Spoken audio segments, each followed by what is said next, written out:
WLP, Savannah, Georgia, 107.5 FM, WRUU.org. We are Savannah Soundings, community radio with global soul. You're live with Real Talk. This evening, our special guest is Mr. Eric Bailey. Welcome, Eric. What's going on? Thank you. Oh, before I start, I forgot I gotta read another disclaimer. The viewpoints expressed in the following program are not necessarily those of WRUU, its license holder, or its staff. The following program contains subject matter and realistic language that some listeners may find objectionable. Listener discretion is advised. Now, Eric, I've known you for a while. I've never known you to be a foul-mouthed guy, but the sign behind you, we're just going to go ahead and pay attention to it. No cursing or we will bill you. Gotcha. All right, y'all. Welcome Mr. Eric Bailey. Eric Bailey is a college basketball player who has recently developed a strong passion for eradicating homelessness in Savannah, Georgia. Born and raised here in Savannah, he has worked with various organizations who feed the homeless for the past 4 years, but he has decided to dig deeper. He believes that his various accomplishments mean nothing if he doesn't do everything in his power to make other people's lives better. So, Eric, welcome. Thank you. Tell us a little bit about yourself. Well, like you said, I'm still in school, so I'm a student. Probably be a student for a while, for a little bit longer. I have 3 years left to play, but 2 years until I graduate. So, yeah, but a student of basketball. It's kind of my thing. It's something I'm passionate. I picked up in high school, but it's something that I feel like is a microcosm for like all the other things that I try to do in my life. And it's not just basketball. Like, it teaches me so many things, about how to approach relationships, how to approach, goals, expectations for yourself, getting outside of your comfort zone, things like that.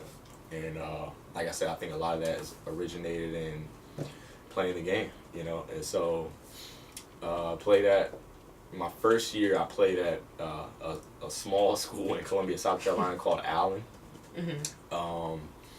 I left there, came back to Armstrong, but they're no longer considered Armstrong. It's now Georgia Southern, so that was kind of right. Yeah, that was kind of a big messed up situation. So I went there to play, but it is what it is. A lot of times, like I said, when you want to do certain things, you have to just roll with the punches, And so when they merged, the whole athletic program got shut down, so we had to find somewhere else to go. I went to another small school. It's called Bruton Parker. Played there for a year, and I actually got a scholarship offer from a school in Albany called Albany Tech. So I will be transferring there this coming fall, but I only have 2 years left until I graduate. So I'll probably end up doing a little grad school program since I kept my year when I went to Armstrong. Mm-hmm. But yeah, so that's the run around that I've been on with basketball. But I mean, outside of that, every year since probably 2014, I've done the Feed the Homeless with a church called St. Paul CME. Mm-hmm. We've done, like I said, various, I think Thanksgiving and Christmas, various holidays. But it's something I really always enjoyed doing, But I didn't enjoy the, just seeing people like that, So it was something I always felt like it was sick to go there, do that, and then go home and experience the, privileges that we have on a day-to-day basis. It's ridiculous that how lopsided it is, Yeah. So I decided I just wanted to do something about it, and so we're gonna do that. We're gonna do that this year. We're gonna try to every year. We're gonna try to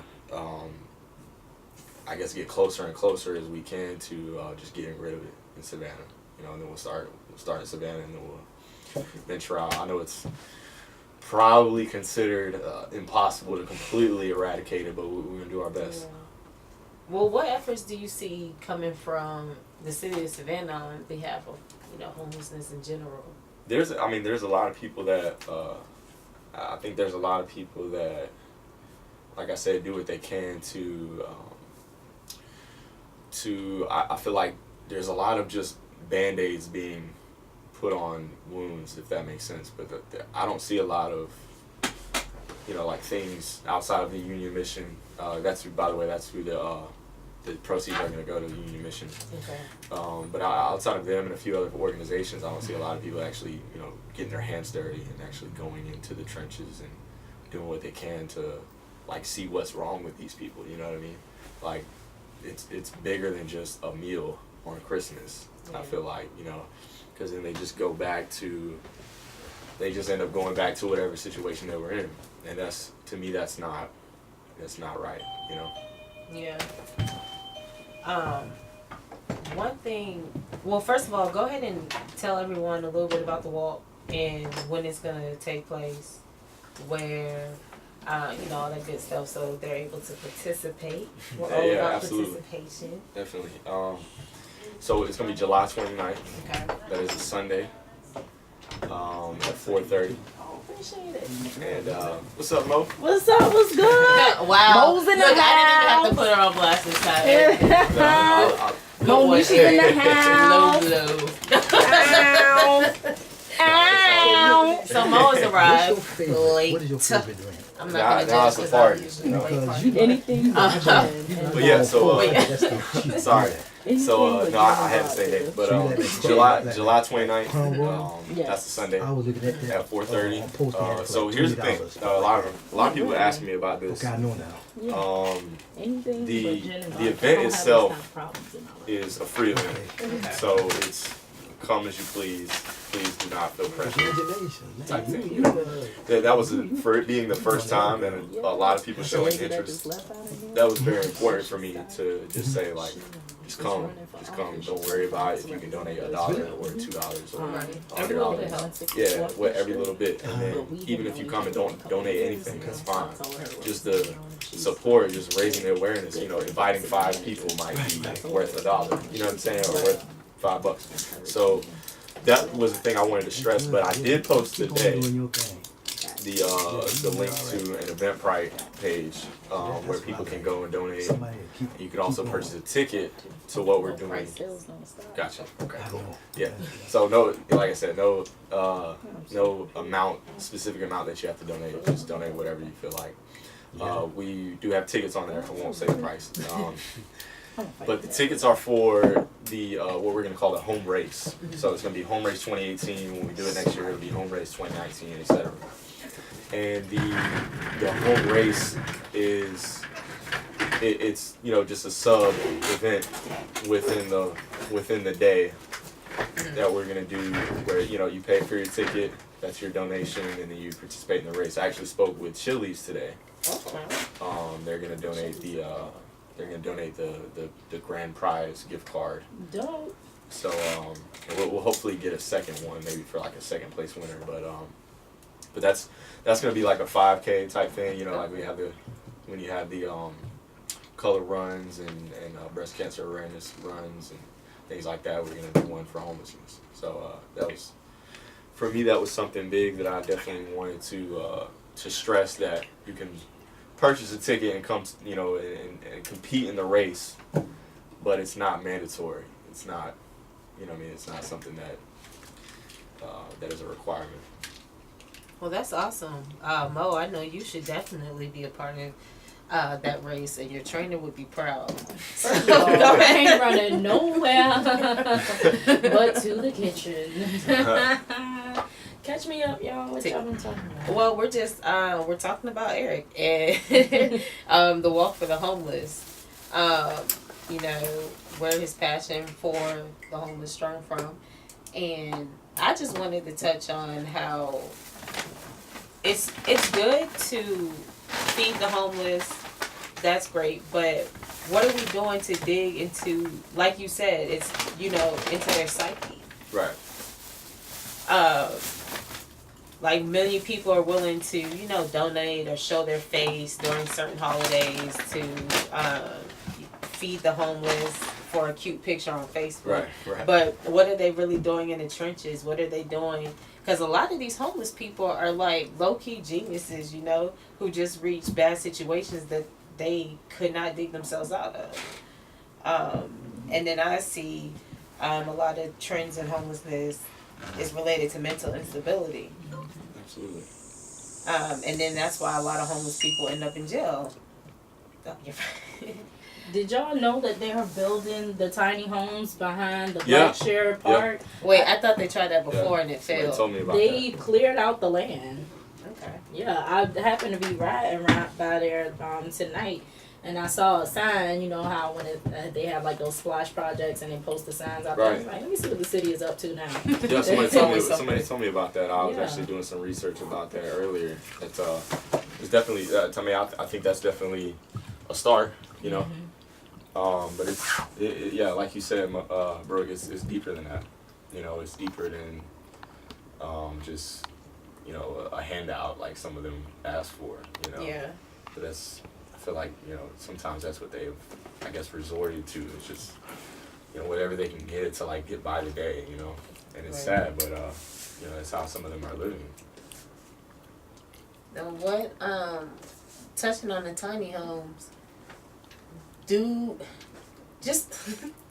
is there like, do you have an ETA date of completion? No? I didn't even know that was occurring until I I just happened to ride by. But I saw on the list of sponsors is a lot of private companies. I saw the Chatham Savannah Authority for the Homeless. They have a part in it, but for the most part, I saw Thomas and Hutton.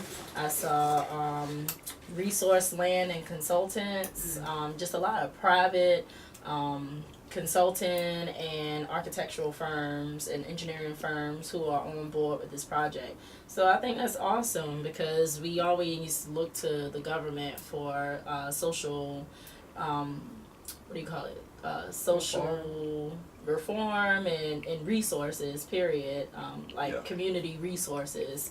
But we have the ability, the private sector has a stronger ability to impact social Absolutely. Reform because they have no limit on how much Right. they profit, Right. you know, and it's a lot of that retained earnings can be spent doing social, what do they call it? It's in their bottom line.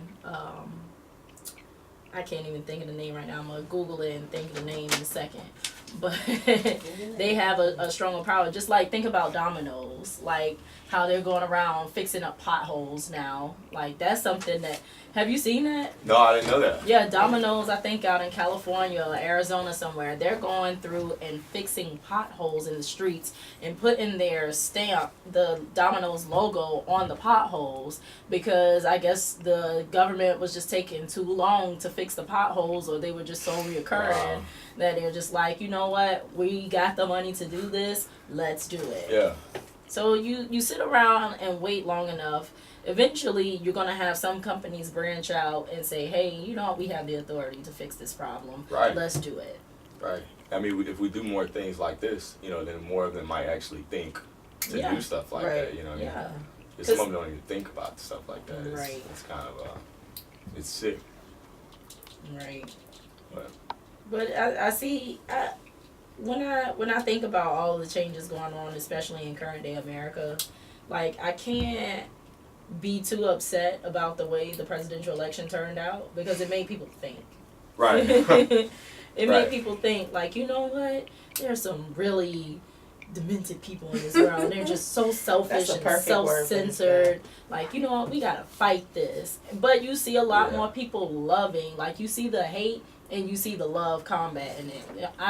I feel upset and I feel bad that these immigrants have to live in these cages. Let's highlight this problem. We have legal authority here. We have an understanding and knowledge of how to combat this problem. Let's force the issue. You see a lot more people engaged now, and I like that. Yeah. You know, as crazy as this world is, I like the fact that people are more engaged with the problems and not so far removed. Like, oh, that's so bad. You know, I wish I can do something sitting on the comfort of my couch, popping popcorn, watching news. No, that's why I really appreciate you doing this walk because you're doing more than just oh man, I wish I could do something. You're actually doing something. You're bringing awareness to the situation, and that's important. Thank you. Yeah, I'm done. absolutely. Yeah. Yeah, I mean to me that's like that's the biggest thing. You know, we want to build it every year, and I think I think the biggest thing that you said out of all of it is just kind of like recognizing that there's a huge disparity. You know what I mean? There's a huge difference between, you know, just a few people versus like the rest of the whole that have so much and everyone else has so little. And it's like it's time that and a lot of it is not, you know, it's not because of, you know, mistakes that were made. A lot of it is just being dealt a bad hand. Like some of these people that, you know, you see on the streets, it's not that they made a couple. Some of us might have made the same mistakes that they made, but because they didn't have people, you know, to back them up, or they didn't have a mother and father, or whatever the case may be, you know, they can't fall back on that. So they're stuck, you know. And you walk around Savannah, and there's certain places where it's just like these, just lost souls, you know, just forgotten people. And it to me, like I said, I think to me, knowing that one mistake, two mistakes, you know, that these people are making, put them in a situation like that, and it's just something they can't come back from. Like, it's up to us to stand up, you know, and do something about that. Because if we made the same one or two mistakes, then we probably would be still here, you know. Right. Probably have parents to bail us out or whatever the case may be, you know what I mean? And the fact of the matter is not everyone has that. Not everyone has a straight line path. You know, you go to high school, go to college, figure out what you're going to do, you know, make a couple mistakes here and there, you know, figure out if this is really what you want, just to find out that, no, you really want something. Not everyone has that. You know, it's kind of zigzag. And that's, you know, it's like I said, it's up to us to reel them back in, and, you know, and let them know that there's people who care about them, you know. Absolutely. Well, homelessness is not all that Eric does. I was just about to say that. Actually, gosh, golly, how many years have I known you now? Gosh, Wow, it's been like, wow. it's I been had like to. It was 2 it or 3? worked. Yeah. So when I first met Eric, I was inspired first of all by this. It only hold on. takes It only one. takes one. Yes. There we go. I'm on everybody's live. Everybody Everybody got live. it? We're all live. And our here. YouTube page. Uh-oh. Ow. Follow the YouTube, Ow. subscribe to YouTube. Yeah. But yeah, I was intrigued, and I think I actually met you through Crystal because we met Crystal at the Black Lives GBB. Matter march. I thought it was the GBB. Yeah, there you go, Mo. Whoa, it went back. It was before that. Hey. It was before that. It was the MLK Still I Rise Yeah. Symposium. At the panel. And y'all were both a part of it with Phil Mm-hmm. and And George. Okay. And Y'all ran across it that was picture one the other other person. day. I did too. That big I saw- picture with all of us, and I just snuck in there. And I Brittany's wasn't even part of the amazing, symposium. I just said, hey, let me take a picture with y'all. And it was all uphill from there. Yeah, it Right. was. But yeah, I just thought this was so dope. So tell everyone, It Only Takes One by Eric Bailey. First of all, where can they purchase a copy? Well, I mean, you just type in the real ericbailey.com. You go on Instagram or Facebook. I think I have a link on both of those, so Okay. it's pretty easy to find. But if you can't, you just type, like I say, type in the real ericbailey.com. There's kind of a funny story behind that, but yeah. So you go on there, and it's yeah, it's like the first thing you see, like right when you go on the website. That's like the first thing. But I think it's on there. It's on Facebook. The link to that, it's on Instagram. But yeah, it's pretty Okay. simple. Tell us about it. It is a self-help. I would say about the first third of it. You're still kind of fumbling through. The first third of it is like it's just background stories, things that I went through, things that you know, that may not be traumatic, but were just very like I feel they were inspiring, you know, and I feel that a lot of the kids that I went to high school with, a lot of the people that I knew when I was younger didn't expect me to, you know, to be able to even like play basketball after high school, much less get a scholarship to go play college ball. So just a lot of the trials and tribulations and so many people telling me no, so many different things that occurred that I felt taught me a lot of lessons. And then when I got there, I had a lot of mentors at Allen. It's a HBCU, which didn't matter to me. But it was a lot of mentor. Like there were the mentorship that I had there was probably the biggest years of my life. Just people that pushed me in different directions to just create. To publish something, to go and speak, were things that I never thought I would do. And then these people that I guess saw something in me just taught me all these different lessons and all these different just concepts that I put in the book. And then I guess, like I said, after that first third is a call to action. It's, these are my stories. Now this is how you can apply it to your life. It's short. It's, as simple as 100 pages. It's not Harry Potter, but it's, but it's, it's definitely, I think it's equally as resourceful as reading Harry Potter. I mean, it's very relatable because, like you said, you're using your real stories and turning them into concepts, which is like, learn from my mistakes, don't make them. Right. You have anything?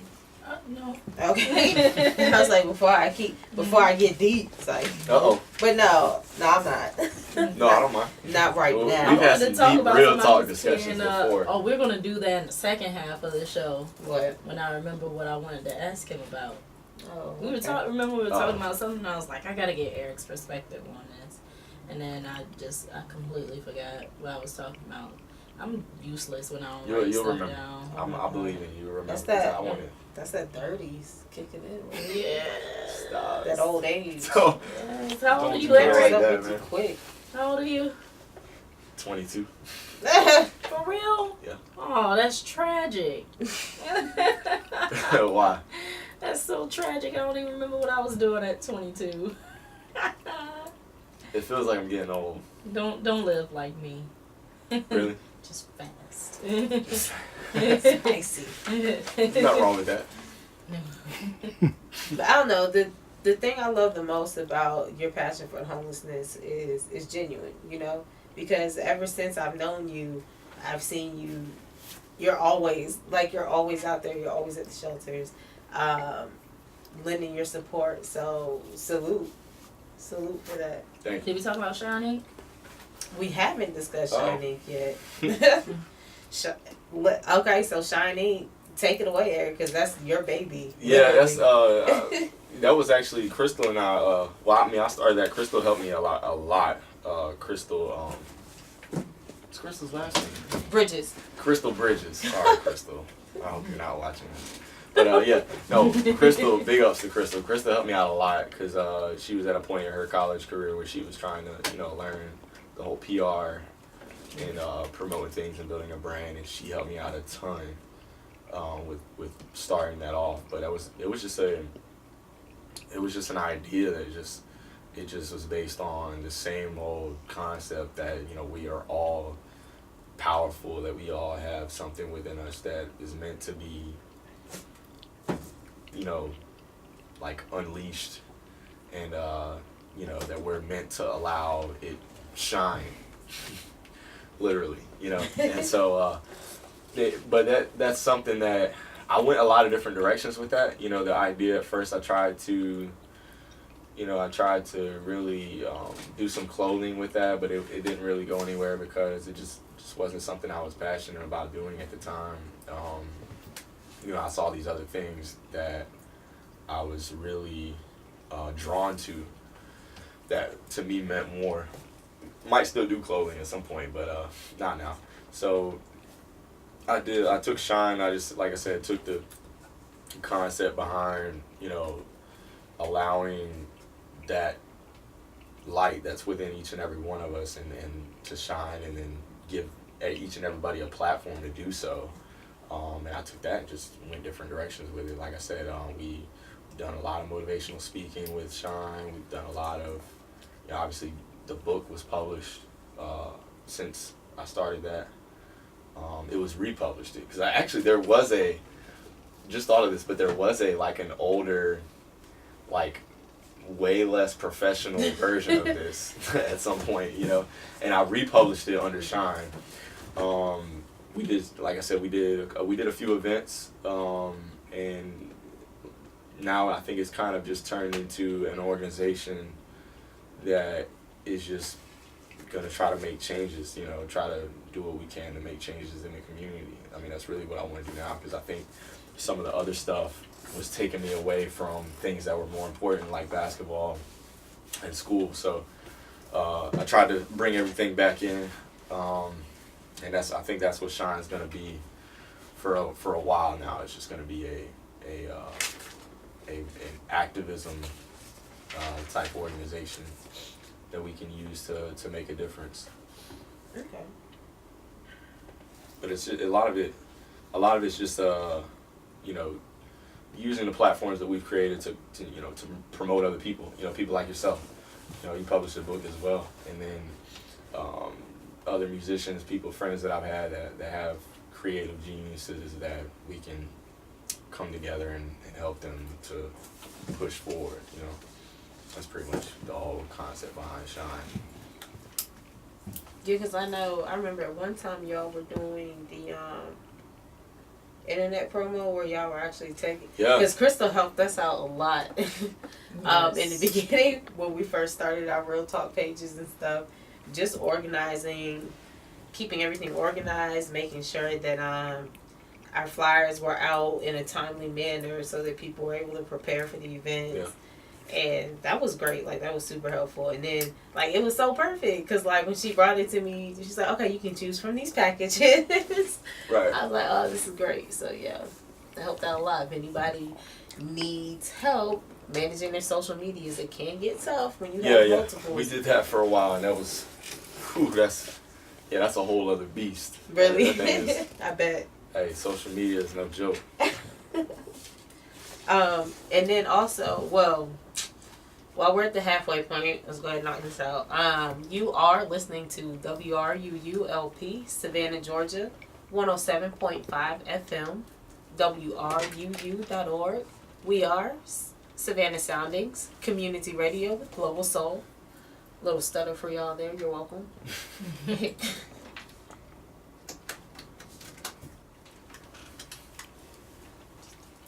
So, just a reminder for anyone just tuning in, we are on live with Mr. Eric Bailey. He is a homelessness enthusiast, author, etc., etc. He's a lot of things. He's a great guy.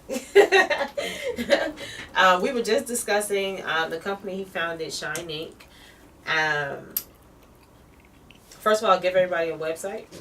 Website, type in therealericbailey.com. Okay, so you get... There's a link for Shine Inc. there. Yeah, it's pretty much all one website. Okay, cool Yeah. beans. I just gotta get a couple other domain names or something, you know, to fix that one. But it's all the same umbrella. Hey, it works. Yeah, it works. I know at one point you were promoting the Z Beans coffee. Yeah, that's a really good friend of mine. It's ironic his mom just came on live. Hey, what's up? Hey, What's up? Mom. That's my second mother. A really good friend of mine is named Shane. He started his own coffee company called Z Beans Coffee. And really trying to do the best I can to help them out with that. But you know, he's really taking the reins with that. That's his baby. You know, the past year I haven't probably done much. Bless you. I probably haven't done much with that just because I've been off at school and you know playing basketball and stuff. So the Z Beans Coffee is definitely it's Shine approved. I feel like that. Approved. I love it. It's the whole concept behind it is like he's trying to create a connection between like the coffee bean farmers in Ecuador with like the consumers here. So it's not just you're just going to the store and getting coffee. Like the whole premise behind it is you can actually you can actually have some type of connection with the farmer that you're buying the coffee from. And he could obviously describe that better himself, but that's kind of the premise behind his thing. And it tastes really good too. It's not your average coffee. It's like up in the mountains in Ecuador, you know. What other business adventures or just general ventures are you looking to get into in the near future? In the near future, I'm doing real estate. Been doing a lot That's of real estate. right. Yeah. That's right. I've Tell been me doing, how that goes.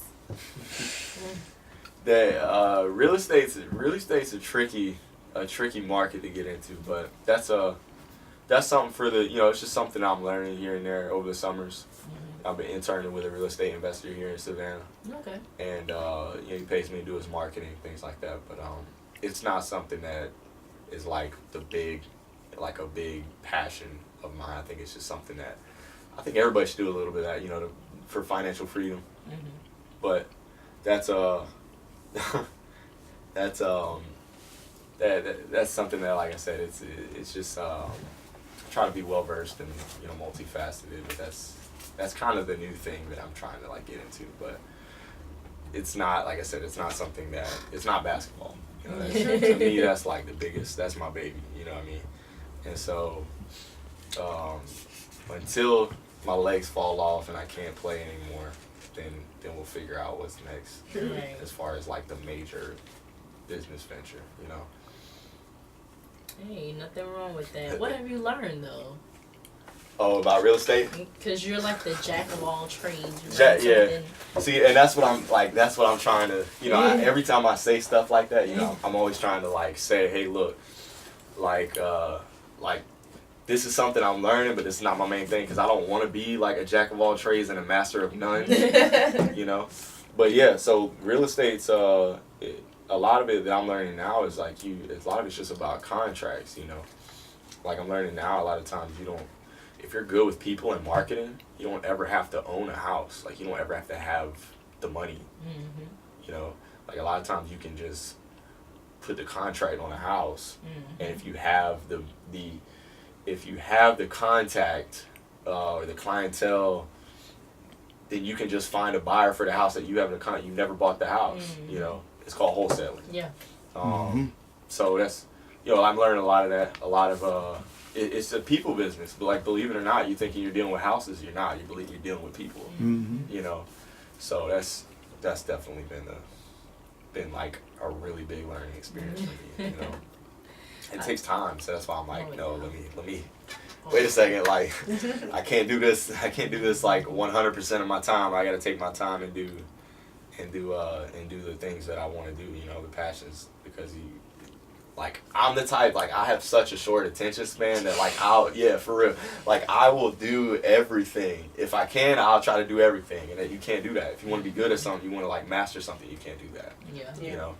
So you have to take a step back sometimes. Understandable. So, I remember what it was now. I'm afraid to All right. ask. No, because I was like, there's so many events that occurred this week. But one event, and I've been seeing it around on social media, so I wanted to like get your feedback and get a little bit of background into your family life. Because Joe Jackson died this week, and everybody has the memes. Ridiculous. Everybody has the memes because Drake dropped his album last night, Which is lit, okay? it's trash. It's lit, all right? Uh-oh. See, that's what we're here. Agree to Let the disagree. Drake debates begin. All right? It's trash. We'll save that for another Yeah. time because Drake's not worth debating during our hour. Just put it I out feel there. you. I enjoyed it. They played like 7 or 8 new songs on Sirius, and I probably like Don't Matter Too with the Michael Jackson feature in the background, which is why I wanted to ask about that, because all the memes are just like, oh, how did Michael Jackson get on Drake's album? And like Joe Jackson died, and his first day in heaven, he told Michael to start working. Get back to work. I'm dead. But that speaks a lot into like his background. Everybody knows that story. So when you see somebody like on a path to greatness, you wonder like, what is their background? What was their story like? Did they have Joe Jackson in their family, or did they have Catherine? Where you got this just super supportive mom. Right. She's just there for her kids and her family. She's just gonna love you to death, all that stuff, and you got somebody whipping you in the grave. You know, tell us about a little bit about your background, because I know in your book you mentioned your mom and how supportive she is. She is. She's very supportive. I hope she's still watching. I think she is. She was in live a second ago. She was like, "You're so cute, Eric." I'm like, yeah, she's being sarcastic. She's a smart at heart. Really? You know what I mean? Like, I know we're not going to say stuff, but yeah. So, but so am I. You know, I'm sarcastic dude as well. So, so that's probably where I get that from. But yeah. So no, we spent a lot of time together. She actually had me when she was 40. So really, sorry to put that out there like that, Mom Dukes, but yeah. So yeah. No, she had me at a late age, but I think that had a lot to do with, like, you know, a lot of people say I have an old soul. Mm-hmm. And I think that's probably why. You know, I didn't really like to hang out with people my age when I was like middle school and high school. It was weird. Like she would think it was weird. I mean, I had a friend. I was probably in 8th grade. I had a friend who was like in his 20s, and we just hang out like friends. Yeah. And it was weird. So, but that was just kind of, I didn't enjoy. I didn't really relate with people my age. You know, I'm just talking about dumb stuff. You know, like wrestling or something like that. You know what I mean? But it's I guess, yeah, really good relationship with her. Really good relationship with my father too, and I think that I'm very grateful for that. Very blessed to have that. You know, we get on each other's nerves sometimes, but that's natural. You know, I think you reach a certain age where it's like you have a really close relationship with your parents, but you just can't live with them anymore. You get what I'm saying? Absolutely. Yeah. So it's kind of like when you have to live with them for a short period. Like for me right now, I'm back home for the summer, you know, in between schools. So it wouldn't make sense for me for being here 3 months for me to like go get an apartment. Right. So I'm just with them for a little while, Suck it up. and it's like, ready to go again. Right. You know, but. Sorry, Mom. Love But, you. yeah, sorry, but it is what I it mean, is. that's natural. You know, but that's natural. You know, you live with somebody for so long, you probably butt heads. You know, no matter who they are. But no, I love them to death, and they're a big, you know, major role in the journey. But you know, sometimes you just want to leap out the nest and fly away. You make it sound like you never want to get married either. Why you say that? When you live with somebody for a long time. Oh no, no, I ain't mean it like that. No, yeah, but that's just yeah, no, I just meant that in the sense of it's. I guess I always had my mom was somebody that I was always with, you know, because of my dad's job, so I was like always with her. A lot of times I'd go to work with her, so I guess that's really what I mean by that. It's like when you're with someone just every moment, it's just like after you're 20 years in, yeah, you need a break, Right. you know. But that's like that with anybody, I guess. I mean, I've never been married, so hopefully it's not like that when you're married. Well, speaking of marriage, do you have any special person in your life? Y'all about to make me turn purple. No, no, that's a new one. Not currently. Oh, okay. Well, No, yeah. unfortunately. Look up. You know, you're still young. Right. You have 8 more years before you're tired of that. No, what, Dale, you said, what was the age Shamar said, 40? 40 for men. So you got until you're 40, you know, to mature. 18 years. Men are allowed to mature in their 40s. Women are expected to do so at 8. You know, these are the standards of modern society. Yeah, y'all have us. Yes, hands down. I can I'm gonna admit agree with that. Whew, that was hard.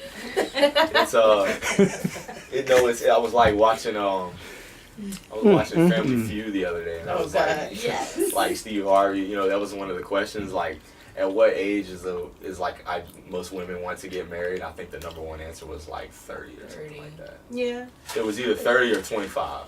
It was one of the two. Yeah, It might have been tied that. for. Because, you know, back when, I don't know if everyone had these, but at SHS, we had our senior memory books. And you can write out, basically plan out your life. like none of that stuff has happened. In by 30, I was like, okay, I want to be married with, and then I had 3 kids. I looked at that, I was like, are you crazy? I had one, and I would never experience that again. Guarantee you that. And You can borrow Mari. I don't want any more. I don't even want to borrow them. I'm traumatized. Y'all funny. Oh man. Traumatized. Yeah, I think that's how they were. Like, I wasn't. It wasn't. They weren't trying to have Eric. You know what I mean? It was. They had 2, and like I said, 14 years later or 13 years since their last one, they were like, "Oh yeah, we're done." Nah. Hey, things don't go as planned. Things never go as planned. That's true. But you seem like an adaptable person, so that's what it's about. You know, just improvise. You know, you can't improvise. You just life is all about just figure it out as you go. Yes. It's all about improvise. Yes. Which is kind of what your book is saying too. So I mean, you still have a goal you're striving for, but you got to your goal through a different road. So no, things did not go as planned. I thought I was gonna finish my career at Armstrong. For real. No, I really did. Like I came back home, I was like, you know, this is Savannah, this is where I'm from. I want to like be the hometown guy, you know, like finish out my career here. Yeah. Nope. Georgia Southern said, no, sir. Right. They're like, So, nope. I mean, what was their reasoning behind doing that when they did the merger? Yeah. I mean, what was their reason behind dropping the acquisition, though? Athletic department had to do it. Yeah, it's money. They, you know, anything they can do to consolidate. That's what it was, a consolidation. Oh, okay. Basically, is what they called it. Yeah. See, because I was under the impression that they allow all Georgia Southern athletes to remain, and it was just that Armstrong athletes who got dropped. There's a rule that so like Georgia Southern Statesboro, their athletes are good. Yeah. They're cool. They weren't affected. There is a rule that like the Armstrong scholarships where like you can keep your scholarship, but if you want to play, like you're not gonna just stay at a school and be on an athletic scholarship not playing. You know what I mean? So the majority of people just found somewhere else. You know, which is what I did. Just find another way, and that's kind of the, like I said, that's kind of the microcosm for how this whole thing is going on. You know, something doesn't go as planned, you just find a way. Yeah. Find another way. Where are you going? I was saying earlier, I actually transferred to Albany in the fall. So yay! Yeah. It's another HBCU, isn't it? It is. Yeah! HBCU love. Ow! Yeah. I didn't plan it that way, but it just happened that way. How did you choose Albany? They offered me, they reached out to me. Oh, that's what's up. That's dope. That's dope. What would have been your first choice? I was at the point where I was gonna take anything I needed. You know what I mean? Because I didn't like the school I was at very much. Yeah. No offense to them, I won't say their name. The school that I went, I said it earlier. Yeah, you did. I was thinking. I said it earlier. But the school I went to after Armstrong was really, it was not my thing. Yeah. I learned a lot there. I definitely got a lot of good lessons from the people there, the coaches, my teammates. I learned a lot, but I just didn't. I needed to change the scenery, so I was just like, look, I wanted to go to an Atlanta school, to be honest, like that, to answer your question, but that was that it wasn't where the cars landed, I guess. So Albany is in the MEAC though, aren't they? I don't think so. No. Are you talking about like the Savannah State is? Yeah, Savannah well, State's I don't even know if Savannah State's in it anymore. Yeah, so I'm hearing they're leaving that too. So I don't know. It was just it too changes costly. all the time, I guess. Yeah, it was too costly for them, which is unfortunate because they were really good and people weren't going to the games. Right. My son, because my mom works up there, and so my son would just go to the games whenever she had to work them. And like he would get autographs by a lot of the girl basketball players because they were dope. Of course he would. They were dope. No, they had a good little winning streak, and the boys too. But the girls. Savannah State. Mm-hmm. Yeah, no, like a couple of years ago they won the conference. Yeah. So yeah. Yeah, I forgot the girl name, but he was like, yeah, I gave her a hug and I got her autograph on a basketball. He was super excited. Josh is the ultimate athlete. Oh my god. It doesn't matter what the sport. At all. At all. He just gonna talk about it. Hockey, he'll talk about that. TJ Oshie, I want a TJ Oshie jersey. Oh my Yeah. gosh. Yeah. So is that how you've been all your life? Just like, I want to play basketball. No, actually, I didn't start playing until I was in high school. I was a baseball player. Really? Yeah, I played. What Yeah, I position? played baseball my entire life until like my 10th grade year. I played probably every position except catcher, outfield, shortstop, first base, second base, yeah, everything. I fell in love with basketball, and then my sophomore year I broke my hand playing basketball. I didn't know it was broken, so I started swinging a bat. You hit the ball and it like vibrates on your hand. Yeah, you're done. So I'm like, yeah, let me. That's not what ended it, but it was just having to sit out that whole season and not play and like be in there like, dang, I just really want to play basketball right now. I just was like, it's not for me anymore. I just want to move on to this thing that I have more passion for, because you can be naturally good at something and not be passionate That's about true. it, So that was kind of the deciding factor for me. It wasn't fun anymore. Yeah. Oh, that's a good lesson. Like, people just going through life, like, just, oh yeah, I'll just do this.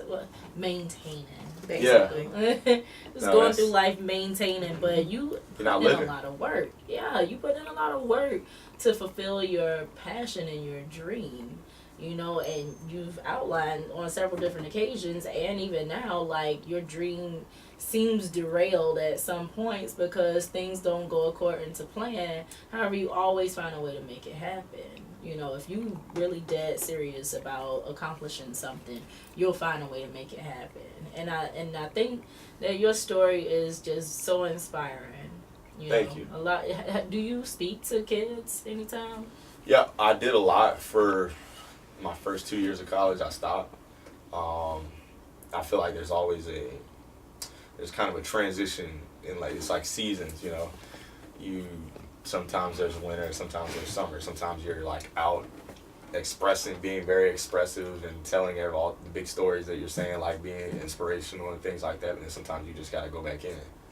And I feel like I'm at a point now, despite the homeless wall, I'm at a point now where I'm just like, I really need to spend the majority of my time like focusing on getting better and growing. And and then there'll probably be another season where I'm out and about again, just doing everything, and then, it's just the up and down. But for now, I haven't done a school speaking engagement in about a year. Yeah, about a year. It's just like I said, just really been focusing on basketball, school. I can't like tell the kids to pursue your dreams and work hard and stay focused if I'm not willing to do it myself. So Absolutely. So that's kind of the reason behind that. Thank you. Well, I know, just to add another layer to Eric, you used to do personal training as well. Yeah, I did. No, The man does it all. That was just I had a few kids that I was training. Yeah, I had a few kids I was training, and there was a couple of like older women that were trying to lose weight. I'm in the gym all the time working on my own stuff, so I figured at that time I felt like, why not make some money while I'm here? Smart. Hey, So- it works. So it worked. Yeah, it worked a little bit. I just it's gotten to the point now, and I feel like y'all, with all the real talk, sessions that we've had over the years. Yeah, because you've been with us since Asian River. Yeah. Yeah. Yeah. And I feel like with all of them, I think it's got to a point, like I said, where that was something I made money off of. That was something that I enjoyed doing, that I'll probably do again at some point. Who knows? But, to make some extra money. But I think that there are like so many more important things that for me I want to do. So I don't, that was kind of why, like, for me, racial, social injustice, things like that I started to pick up on since we met. You know, have kind of like redirected my focus into different areas, you know. So that's why I'm doing some of the things I'm doing now. Oh, that's cool. That sounds so heartwarming. Yeah, just from experience, you know. I guess being in the South, being around certain areas and seeing things for what they are, not for what you've been taught in school. And just kind of taking those situations, taking those experiences, and saying, "Look, like this isn't right," you know. So we need people to think like you, though. That, you know, we challenge the social norms, you know, the societal norms. This is always how it's been. You know, it's not broken, don't fix it. Like, no, it's been broken, you just didn't realize it, and it needs to be completely removed and replaced. At this point, a lot of it's not broken. It was built this way, you know. Exactly. Speak, so, like, brother. You stupid. So no, like it's some of it's broken. Yeah, some of it was meant to be a certain way, and it took a different form. But some of the things, like some of the experiences that we have on a daily basis, was meant to be that way. You know, they wanted that. You know, the people that we spoke about earlier, the people who have the power to make a change that don't. It's the same. You know, we say they, like the DJ Khaled, like they don't want us to, but it's, you know, like it's the same they. Like, Have a it's bigger the same, pool than Kanye. You know what I mean? Right, yeah. Oh, right. God. So, but it's the same. Like every time I make a post on social media, like with they in it, somebody in there is gonna be like, "Who's they?" Like, come on, you know who I'm talking about. Right. You know, and so it's like I said, it's like those people that they just want to keep what's theirs, and they want more and more and more and more and more and more, and they have a very objective mindset. I've learned a lot this year, like about from a mentor of mine. His name is Bernard. I don't know if y'all. He was at the same event that I met y'all at, but I don't know if y'all know him. But he does like this African Youth Critical Thinking program in Savannah, and he is so in tune. And link us up. Yeah, and I'm at Let's get his name. with y'all. Yeah, his African Youth Critical Thinking program. Yeah, it's all on Facebook, but I'll get the information later. But he's taught me so much about what's wrong with us, you know, if you know what I mean, and like the people that I come from, if that makes sense. Yeah, it makes sense. And like the I think just did being we clarify that before we got on the radio? We sure did. This is real talk, so we're just being real, you know, like it's yeah, you are our first white guest on the show. Really? No, I didn't know that. Yeah. I didn't know that. Literally. Yeah. I didn't know that. Well, I guess it's appropriate that I'm the first, right? Yeah. It's very. Yes, But, you're actually helping the community. That's all we care about. Thank you. Thank you. But yeah, so no, he just taught me a lot about, like I was saying, being subjective, versus being objective. So like on a day-to-day basis, like there's things that we do that are objective. Like we objectify things that are not supposed to be people, you know, they're not supposed to be objects, you know. You're supposed to feel you're supposed to be subjective and be on the same plane and like feel them. Like if you're having an issue. Being more empathetic. Right. And we're just in a society or in a place where it's not like that, you know, where it's never been like that since this place has even became a place, you know, or that's true. A system, you know. So you take that and you look at it for what it is and you say, look, like we got to do something about this, you know. And that's why I'm here. Like I said, my brother's on here clowning me like crazy on his Facebook. That's what what he's brothers saying, are for. bro. This man is going in. What you saying, bro? He said he's singing. He's talking about red Solo cup. He's talking about white chocolate. I don't know what he's talking about. He's just being ridiculous at this point. He's being him. He's being him. Yeah. And then my mom talking about let's have a party. Yeah. No, for real. No, seriously. Every Friday it's a party, okay? They should have It's come Friday through. night. I told her to come. I was at open mic night down the road at Foxy Boxy.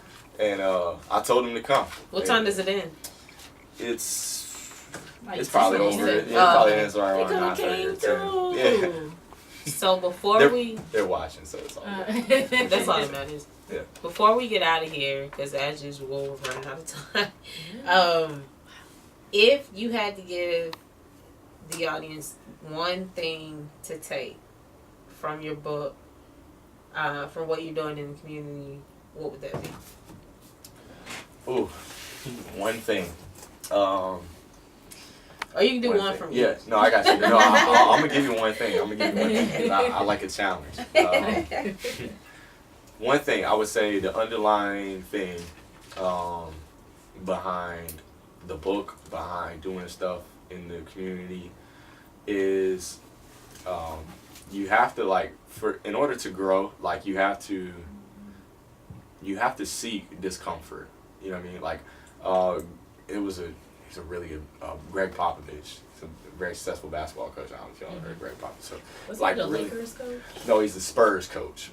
But he's like, it's all right. Close. So he's like really like outspoken about problems in society and problems in his country, and he says there has to be an element of discourse there has to be an element of discomfort in the discourse for there to be any type of change. And I was like, man, that's so well said. So anytime there is something that you see that you don't think is right, to me, I think it's equally not as right to go home and not do anything about it. Just say it. You know? So if you have the power to change something, you know, it's like, I don't want to be cheesy and like quote Spider-Man or anything. Like, you know, you have the power, you have the responsibility, you know? Right. So that's, for me, I feel like my voice has power. You know, the things that I have the ability to do has power. And so it's my responsibility to, regardless of how uncomfortable it makes me, to like just do it, to just find ways and get it done, you know. And because there's no one that can, like, if you have your mind set on something like that, there's no one that can stop you, you know, unless they kill you or something like that, which we're not Even gonna do when that. they kill you, they can't kill you. True. That's why we're on here, right? It's good what he said. I think Tupac said it first, but I know in Kendrick Lamar's song, because the one in front of the gun lives forever. Right. Exactly. No, I love that song, even though it's really bad, but like, I love that song.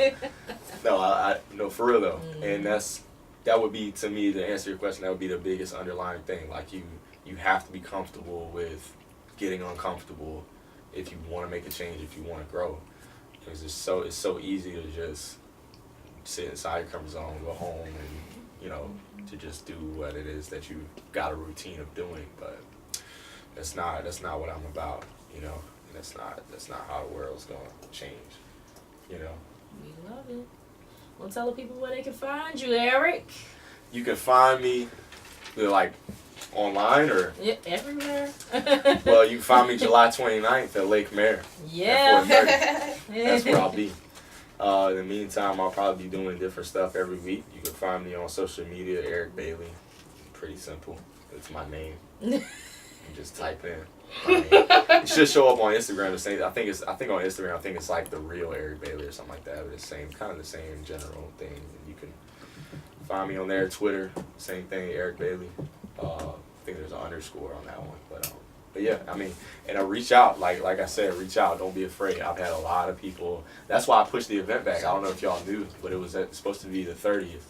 But I had so many people, like, the week of the 30th or the week before the 30th, were like, hey, we wanna like write a piece about this. We wanna air this on the radio. Like, we wanna do. I'm like, dude, like, okay, so now I gotta push this thing back a little bit. So. Well, it's a blessing in disguise. Yeah. Yeah. It gives me more time. Gives me a lot more time. Well, cool beans. That was Eric Bailey, and you were listening to Real Talk on WRUU LP, Savannah, Georgia, 107.5 FM, WRUU.org. We are Savannah Soundings, community radio with global soul. Good night. Good night.